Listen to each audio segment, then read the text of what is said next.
அனைவருக்கும் வணக்கம். இன்றைக்கி நம்ம வீடியோவில் எதை பற்றி பார்க்கணும்னா, கிரிக்கெட் வேர்ல்டில் ஹாட் டாப்பிக்காக போயிட்டுருக்க ஹார்திக் பாண்டியாவோட ட்ரேட் பற்றி தான் பார்க்க போகிறோம். 2026 ஐபிஎல் முடிஞ்சதுக்கப்புறம் ஆரம்பித்த ஹாட் டாபிக் ஐபிஎல்லை பார்த்தீங்கன்னா, ஹார்திக் பாண்டியா வந்து ட்ரேட் ஆக போகிறாரு, மும்பை இந்தியன்ஸ்லேருந்து லீவ் ஆகி வேறு டீமுக்கு போக போகிறாரு அப்படின்ற நியூஸ் தான் பரவலாக இருந்துக்கிட்டு இருந்துச்சு. அதுலேயும் குறிப்பாக சென்னை சூப்பர் கிங்ஸ்க்கு வரப்போகிறதான் தகவல் அடிபட்டு இருந்துச்சு. காரணம் வந்து ஒரு மும்பையோட மேட்ச் நடந்த ஸ்டேஷனில் வந்து ஹார்திக் வந்து நம்ம சிஇஓ காசி விஸ்வநாத் சாரை மீட் பண்ணி பேசிகிட்டு இருப்பார். அதை வச்சு சில ரூமர்ஸ் வந்துகிட்டு இருந்துச்சு. அதன்படி போக போக பார்த்தா அந்த நியூஸ் அப்படியே உண்மையாகிற மாதிரியே ஹார்திக் வந்து மும்பைலேருந்து லீவ் ஆகுறாரு அப்படின்னு அஃபிஷியலாகவே சொல்கிற மாதிரி நியூஸ்லாம் வந்துருச்சு. அப்படிங்கிறப்ப எந்த டீமுக்கு போகிறாரு அப்படிங்கிறப்ப பெருசாக எதிர்பார்ப்பு இருந்துச்சு.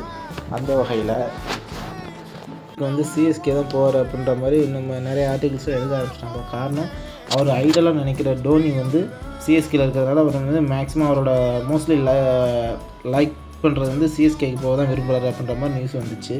அந்த வகையில் சிஎஸ்கே வந்து ட்ரேடிங்கில் வந்து ஹார்திக் ஈக்குவலாக யாரை கொடுக்க போகிறாங்க அப்படின்ற நியூஸ் தான் அதிகமாக எல்லோரும் எதிர்பார்த்தாங்க. காரணம் வந்து ஏன்னா சென்னையில் வந்து இப்போ மேக்ஸிமம் பாதியில் ஒரு 90% டீம் வந்து டோட்டல் யங்ஸ்டர்ஸ் தான் எடுத்து வச்சுருக்காங்க.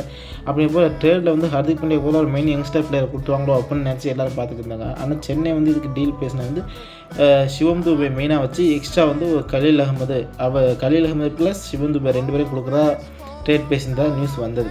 எல்லாமே ஒரு ஸ்பெக்குலேஷன் ரூமர்ஸ் தான், எதுவுமே அஃபிஷியலாக வரல. அப்படிங்கிற பட்சத்தில் வந்து இவ்வளோ நாள் வந்து எக்ஸ்ட்ரா வந்து டெவால் பிரேவிஸு சிவம் துபேயும் கொடுத்து எக்ஸ்ட்ரா 10 crores கொடுக்குறதா இடையில ஒரு நியூஸ் வந்துச்சு.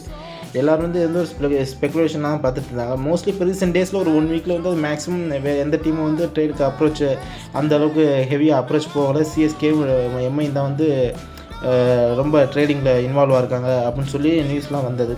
மேக்ஸிமம் ஹார்திக் வந்து சிஎஸ்கேலாம் ஜாயின் பண்ணுவார் அப்படின்ற மாதிரி நியூஸ் வந்து எல்லா வெப்சைட்லையும் இப்போ ஸ்ப்ரெட் ஆக ஆரம்பிச்சிச்சு.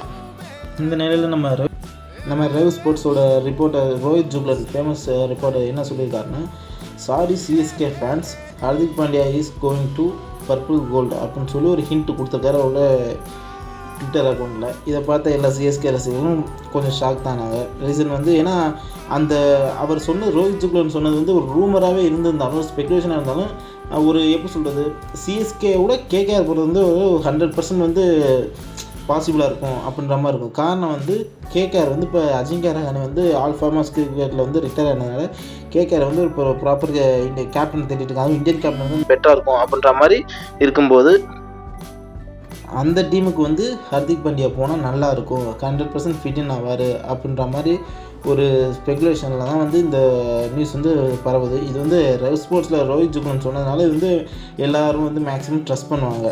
இதில் கேகேஆர் வந்து இன் ரிட்டன் ஹார்திக் பாண்டியாவுக்கு பதிலாக யாரை கொடுப்பாங்க அப்படின்றது ஒரு பெரிய எதிர்பார்ப்பு. ஏன்னா மும்பை இந்தியன்ஸ் வந்து மெயின் டார்கெட் வந்து ரோஹித் சர்மாவுக்கு ரிப்ளேஸ்மெண்ட் பிளேயர், ஒரு யங் பிளேயர், இந்தியன் ஓப்பனாக கூட வந்து அவங்க வந்து தேடிட்டு இருக்காங்க. அதனால சிஎஸ்கேல வந்து அவங்களோட ஃபஸ்ட்டு ஆப்ஷன் வந்து ஆயுஷ் மாத்திரையாக இருந்தார்.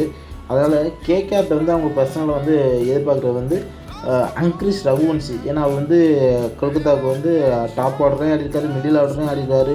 அவர் ப்ராப்பர் ஓப்பனிங் பேட்ஸ்மேன் கூட சொல்லலாங்க. நல்ல ஒரு சீட்டாங்கர் ரோல் மாதிரி அப்போக்கப்போ அக்ரெசிவ் ஆட்டே ஆடுவார், அந்த கேமுக்கு ஏற்ற மாதிரி ஆடுவார். அதனால் அவர் வந்து அவரோட ஒரு மிடில் ஆர்டர் பேட்டராக ரிங்கு சிங்கையும் எதிர்பார்ப்பாங்க. ஆர் ஹர்ஷித் ராணா. இந்த ஹர்ஷித் ராணா, ரிங்கு சிங், அங்கிரிஷ் ரகுவன்சி இந்த 3 யங்ஸ்டர்ஸ் மேலே அவங்களோட கண் இருக்கும். அப்படின்ற பட்சத்தில் இந்த 3 பேரில் 2 பிளேயரில் ஏதாச்சும் கன்ஃபார்ம் கேட்க வாய்ப்பு இருக்குது. அப்படிங்கிற இடத்துல வந்து கேகேஆர் வந்து அந்த ஒரு முடிவை எடுப்பாங்களா? ஏன்னா அவங்களும் வந்து ஒரு 10 இயர்ஸ்க்கு யூஸ் பண்ணுற மாதிரி ஒரு பிளேயர். அவங்களுக்கு ஒரு 10 இயர்ஸுக்கு வந்து கேகேஆருக்கு ப்ளே பண்ணக்கூடிய அளவுக்கு பொட்டன்ஷியல் இருக்க பிளேயர்ஸ் 3 பேருமே. இதில் வருண் சக்கரவர்த்தி கேட்டால் கூட ஓகே, அவர் வந்து கொஞ்சம் ஏஜ் ஆச்சு அப்படின்னால அவரை வந்து ரிலீஸ் பண்ண வாய்ப்பு இருக்குது. ஆனால் எம்ஐ வந்து வருண் சக்கரவர்த்தியை கேட்கல. கேகேஆர்ட்ட வந்து அவங்க டிமாண்ட் பண்ணுற ஒரு 3 பிளேஸில் 2 பிளேஸ் யாராக இருப்பாங்கன்னா, ஒன்று ஹர்ஷித் ராணா இருப்பார், ஏன்னா இந்தியன் பேசர். ஏன்னா மும்பையில் வந்து ட்ரெண்ட் போல் எப்படி இருந்தாலும் அவங்க ரிலீஸ் பண்ணிடுவாங்க. ஏன்னா இப்போ கடந்த ஒரு 2-3 சீசனாகவே ட்ரெண்ட் போல் வந்து அந்தளவுக்கு பெர்ஃபார்மன்ஸ் பண்ணல. அப்படினால ஹர்ஷித் ராணாவை கேட்க வாய்ப்பு இருக்குது. அதுபோக ஒரு ரோஹித் ஜுக்லன் சொன்ன அந்த ஒரு ட்வீட் வந்து உண்மையாகவே இருந்தாலும் அந்த ட்ரேடு எப்போ அஃபிஷியலாக அனௌன்ஸ் பண்ணாங்களோ அப்போ தான் வந்து எதுவுமே 100% நம்புகிற அளவுக்கு முடியும். ஏன்னா இந்த ட்ரேடு நியூஸுங்கிறது எப்போ வேணாலும் மாறும். அப்படிங்கிறது நேற்று நம்ம அஸ்வின் அண்ணா வந்து அவரோட யூடியூப் சேனலில் கூட சொல்லியிருந்தார் இந்த ஷிகர் தவன் ட்ரேடிங்கை பற்றி. அது மாதிரி இது எப்போ வேணாலும் மாறலாம். இது வந்து அஃபிஷியல்னு கிடையாது.